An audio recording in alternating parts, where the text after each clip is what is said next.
Here we're doing our teacher model for solving one-step equations. For the criteria for success, we have 4 steps. Ask yourselves, what's happening to the variable? How do we undo that? How do we keep balance? And what is the solution?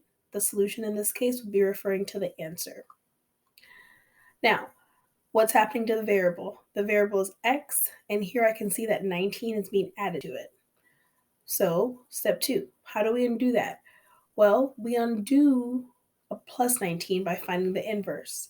I know the inverse of addition would be subtraction, and then I'm going to subtract 19 from both sides.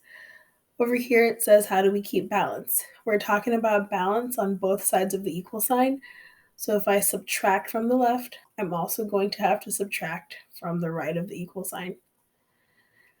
19 minus 19, this is a zero pair. I've isolated x is by itself. And then 53 minus 19 is 34. So my solution for this equation is x equals 34.